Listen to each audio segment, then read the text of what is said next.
Bienvenida, bienvenido a esta exploración profunda. Hoy nos metemos de lleno en un tema que, bueno, genera debate y mucha curiosidad: la biodescodificación. La idea central, que puede sonar sorprendente, es que nuestros síntomas físicos no serían aleatorios, no, ni meros fallos biológicos, sino... Mensajes codificados. Exacto, Mensajes que apuntan a emociones ocultas, a conflictos que igual no hemos resuelto. justamente. Y para entender esta perspectiva, vamos a bucear en las ideas clave de una obra de referencia en este ámbito: Biodescodificación, el código secreto del síntoma, de Enric Corbera. Ajá, Es importante señalar que esta es una visión que se sitúa en el campo de las terapias complementarias, ¿vale? Al margen de la medicina convencional. claro. Nuestra intención hoy es, pues, desgranar los conceptos que presenta el libro para comprender su lógica interna. Perfecto. Entonces, la misión es entender cómo este enfoque conecta nuestra biología más profunda con las emociones y, ojo, incluso con nuestra historia familiar. Ujú. Propone en esencia una forma radicalmente distinta de mirar la enfermedad. Quizás la pregunta central que plantea es, ¿y si la enfermedad no fuera un enemigo, sino, bueno, un mensajero con un código secreto? Esa es la clave. Busca el para qué aparece un síntoma, qué función biológica podría estar cumpliendo, más allá del por qué, puramente físico o causal, que buscaría la medicina, digamos, tradicional. Entiendo. Como se menciona en el prólogo del libro, se trata de encontrarle un sentido biológico a lo que nos pasa. Vale, vamos a empezar por el principio, porque el punto de partida ya es potente. La enfermedad como una adaptación biológica con sentido, no como un error. ¿Cómo sostiene el libro esta idea tan, bueno, tan contraintuitiva para muchos? Pues introduce un concepto fundamental: el inconsciente biológico, o IB. Y ve, Ojo, no es el inconsciente freudiano o psicológico del que solemos hablar. El libro lo describe como una inteligencia mucho más arcaica, celular, programada con un único objetivo: la supervivencia. ujú, La supervivencia de la especie y del individuo. Es como el piloto automático de nuestro cuerpo, por así decirlo. un piloto automático que reacciona a nuestro entorno y a nuestras emociones. De forma crucial, el IB no piensa, no razona, simplemente reacciona a las señales que recibe. Y la señal más potente, según este enfoque, son nuestras emociones. Claro. El libro simplifica esto mucho, polarizándolo en dos grandes fuerzas: amor, asociado a una alta frecuencia vibratoria, que activaría más potencial genético, facilitaría soluciones; Ujú. y miedo, con baja frecuencia, que limitaría esas respuestas. Aquí es donde conecta con la epigenética, ¿verdad? La idea de que no somos esclavos de nuestros genes, sino que el ambiente y cómo vivimos ese ambiente, nuestras emociones, pueden actuar como interruptores que encienden o apagan ciertos genes. Exacto. El texto sugiere que vivir predominantemente bajo el paraguas del miedo, del estrés crónico, de la angustia, pues tendría consecuencias biológicas directas. Directas. ¿Sí? Porque activa unos programas de supervivencia muy básicos y limita otros. El libro llega a mencionar que de los 64 códigos posibles de aminoácidos, solemos tener solo unos 20 activos, y las emociones podrían influir en cuáles se expresan. Ostras, entonces, si el IBE está programado para la supervivencia y reacciona a las emociones, ¿cuándo aparece la enfermedad, según esta lógica? Pues cuando detecta una incoherencia. Esto es clave, ¿eh? Incoherencia. Sí, cuando pensemos una cosa, sentimos otra, decimos una tercera y hacemos una cuarta. Sobre todo cuando reprimimos emociones intensas: rabia, tristeza, miedo profundo, porque las consideramos inaceptables, Ya. ya sea socialmente o para nosotros mismos. Esa emoción no expresada, ese conflicto no verbalizado, es como una señal de alarma para el IBE. ¿Y el síntoma sería? La solución biológica que encuentra el IBE a esa alarma. Algo así. Eso propone la teoría, sí. El síntoma físico sería la manifestación, la expresión en el cuerpo de esa emoción oculta. Una forma biológica de resolver, entre comillas, el conflicto que la mente consciente no ha podido gestionar. Entiendo. Por eso el libro habla de que la enfermedad viene a curarme, en el sentido de que es una señal que nos obliga a mirar esa incoherencia interna. Y para descodificar ese mensaje, se habla del resentir, que no es guardar rencor, ¿verdad? Es algo distinto. Si es un término técnico aquí, significa volver a sentir conscientemente la emoción original que quedó atrapada en el momento del conflicto, del choque emocional. Ah, vale. Identificar y sentir de nuevo esa emoción oculta se considera el primer paso para desactivar el programa biológico, o sea, el síntoma que se activó. Hacer consciente lo inconsciente, como dirían otras corrientes. Vale, entiendo la premisa base. Síntoma igual a solución biológica a un conflicto emocional no resuelto. Pero, ¿dónde buscamos el origen de ese conflicto? ¿Solo en lo que nos pasa ahora, en el presente? Aquí es donde la cosa se pone aún más interesante y, bueno, para algunos más especulativa. El libro propone que el origen puede estar en 3 niveles temporales. ¿Tres niveles? Sí. 1, la etapa cronológica. Conflictos actuales, lo que nos ha pasado recientemente, y ha podido ser el detonante, digamos. Vale. 2, el proyecto sentido o PS. Este es un concepto muy potente. Se refiere al periodo que va desde unos meses antes de nuestra concepción hasta los 3 años de edad, más o menos. Antes de la concepción. Sí. Y 3, lo transgeneracional. La herencia emocional invisible de nuestro árbol genealógico. Espera un momento. ¿Lo que sintió o vivió mi madre antes de concebirme podría influir en mi salud hoy? Eso del proyecto sentido suena fuerte, ¿eh? ¿Cómo lo explica el libro? Pues sugiere que durante la gestación y la primerísima infancia somos como esponjas emocionales. Ya. Absorbemos, sin filtro, el estado emocional de la madre, sus miedos, sus deseos no cumplidos, los conflictos que vive, ¿no? Con la pareja, la familia, el trabajo. Claro. E incluso las expectativas que los padres tenían sobre nosotros, si querían niño o niña, si el embarazo fue deseado, si ocurrió en un momento difícil. Todo eso, según esta teoría, puede quedar grabado en nuestro inconsciente biológico y manifestarse más tarde. ¿Puedes dar algún ejemplo concreto que menciona el libro para entender esto mejor? Porque esto Sí. es Sí. Sí, claro. En la sección Atención mamás, Proyecto Sentido, y en el diccionario, da varios. Por ejemplo, vincula un caso de cáncer de cuello de útero con la historia de frustración sexual no expresada de la madre durante el proyecto sentido de la hija. Madre mía. O una leucemia infantil. La relaciona con un ambiente de violencia familiar que existía antes de que la niña naciera, como si la niña estuviera expresando biológicamente ese conflicto familiar no resuelto. Son interpretaciones, muy directas que buscan patrones inconscientes. Entiendo la idea, pero suena casi determinista. ¿El libro sugiere que estamos totalmente condicionados por ese proyecto sentido o la historia familiar, o hay margen para cambiarlo? No. El enfoque del libro es precisamente que al tomar conciencia de esas programaciones inconscientes podemos desactivarlas. La clave no es resignarse, sino entender el origen para poder trascenderlo. Ah, vale. No se presenta como un destino inevitable, sino como una información oculta que, una vez revelada, nos da poder de elección. Vale. Eso es importante. Y el tercer nivel, lo transgeneracional.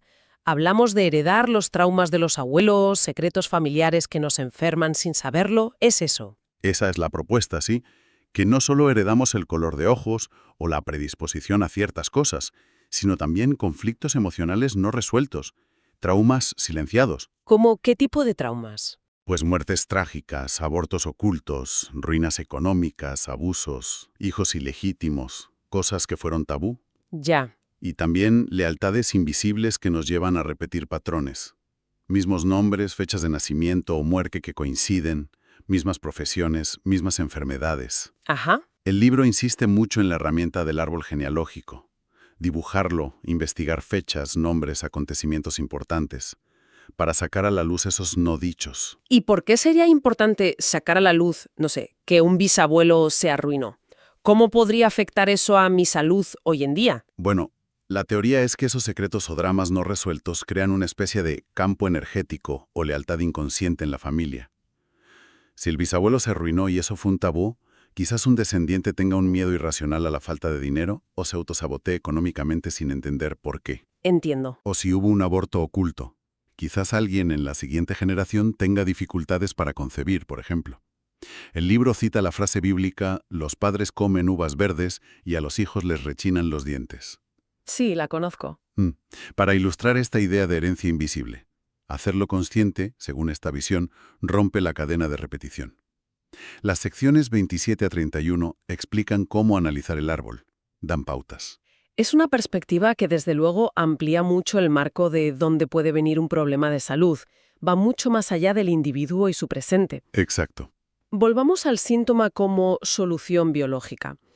El libro habla de un sentido biológico, SB. ¿Qué significa exactamente eso? Significa que desde la perspectiva del inconsciente biológico, el síntoma tiene una lógica de supervivencia.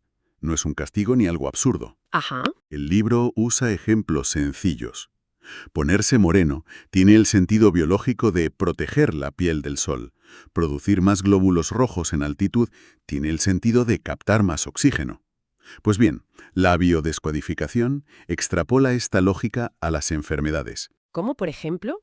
Dame un caso del libro que ilustre este sentido biológico aplicado a una enfermedad, para que lo vea claro. Pues mira, por ejemplo, en la sección 13, sugiere que un cáncer de alveolos pulmonares, que implica una proliferación celular, o sea, fabricar más tejido, ¿Sí? podría tener el sentido biológico de aumentar la superficie para captar oxígeno. Y esto se activaría ante un miedo intenso y repentino a morir, por ejemplo, tras un diagnóstico grave o un accidente. Entiendo. Buscar la lógica biológica. Eso es. O problemas de tiroides, que regula el metabolismo y el ritmo, pues podrían relacionarse con conflictos con el tiempo. Una necesidad inconsciente de que el tiempo pase más rápido, tengo que acelerar para atrapar algo vital, o más lento, necesito frenar para evitar un peligro. Vale, entiendo la idea de buscar una lógica biológica detrás. Pero, ¿cómo establece la teoría una conexión tan específica entre un tipo de conflicto emocional, miedo a morir, conflicto con el tiempo, y un órgano concreto, pulmón, tiroides? ¿Hay alguna regla o sistema?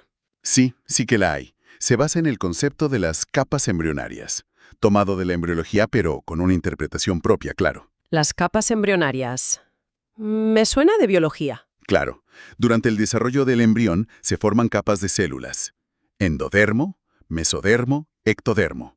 Y cada una da origen a distintos órganos y tejidos. Vale. Conflicto primordial de supervivencia. Ah, sí. ¿Cómo? Pues mira, el endodermo, la capa más interna, origen de órganos vitales como pulmones, hígado, tubo digestivo, se relaciona con conflictos de supervivencia básica. Atrapar el bocado, aire, alimento, información vital, o eliminarlo. El órgano afectado indicaría la naturaleza de ese bocado. Ajá. El mesodermo se divide en antiguo, protección, integridad, dermis, pleura, y nuevo, movimiento, valoración, huesos, músculos, sangre. Conflictos de sentirse atacado, manchado o desvalorizado, no apto. Entiendo. Y el ectodermo, la capa más externa, epidermis, sistema nervioso, se asocia a conflictos de relación, territorio, separación, identidad. O sea que saber de qué capa embrionaria viene un órgano nos daría una pista sobre el tipo de conflicto emocional que podríamos estar viviendo inconscientemente. Suena complejo, pero veo que intenta crear un sistema, una especie de mapa. Exacto, intenta dar un mapa. La sección Las hojas o capas embrionarias lo detalla bastante. Y esto se relaciona también con las fases de la enfermedad descritas originalmente por el Dr. Hammer, que el libro adopta. ¿Las fases de la enfermedad? ¿A qué te refieres? Pues distingue dos fases principales tras un shock emocional o conflicto, lo que llaman DHS, síndrome de Dirkhammer. Vale. Primero, la fase activa o fría.